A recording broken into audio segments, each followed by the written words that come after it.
Hello everyone, I'm with Sarah here to demonstrate the DAD oral presentation. Today I would like to focus mainly about the fundamentals of database, create table and insert data statements. Alright everyone, let's start our discussion.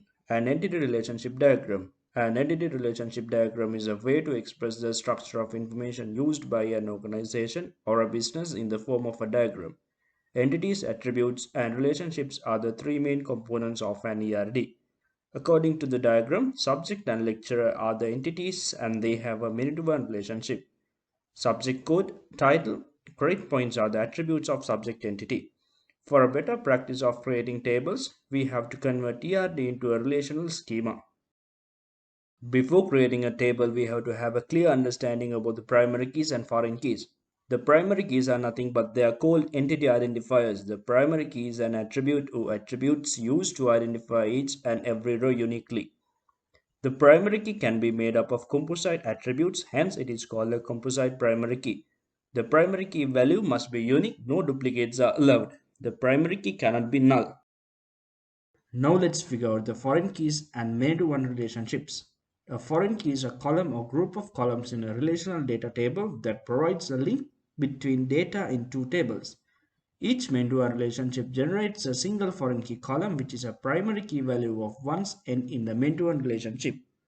A foreign key is formally known as a foreign key constant. The value of a foreign key may be null, as null values are allowed.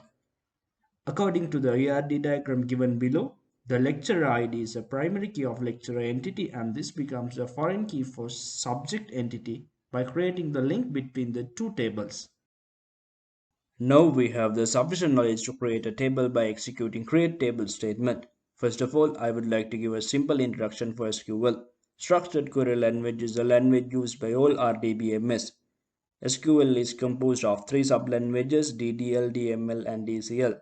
DDL is data definition language which is used to maintain the database structures, and under this let us consider about the create table. Syntax for creating a table. Create table, table name, column names, data types and maximum length. Primary key constraint should be mentioned. Finally, the foreign key constraint and referred tables also have to be defined. When executing several create table statements, first we have to execute the parent tables which are only having the primary keys. This can be achieved easily by a relational schema. Alright, now let's find about the data types that can be used. Varchar, variable length character string, and n refers to the maximum length. Char is a fixed length character string. This can be used on gender columns especially. Number is the next data type. All the numeric values falls under this. 0 represents the overall number of digits, while D refers to the number of digits to the right of the decimal point. Data encodes both date and time. Now let's consider about the example given below. Here I would like to demonstrate how to expand a main-to-main relationship, as main-to-main relationships cannot be existed in a table. Here the shop order and the product entities have main-to-main relationship, and it can be expanded by introducing a weak entity called order line. The order line weak entity can be called as an associative entity as it has its own attributes, but the primary key has to be borrowed from the shop order and product. Therefore, order line has a combined primary key of order ID and product ID. If the introducing weak entity doesn't has any of its own attributes, we call it as an intersection entity. Constraints are also an important section that we have to focus when creating a table, as constraints helps to meet the business rules by making a structure for the input values. As some columns can be null and some cannot be null.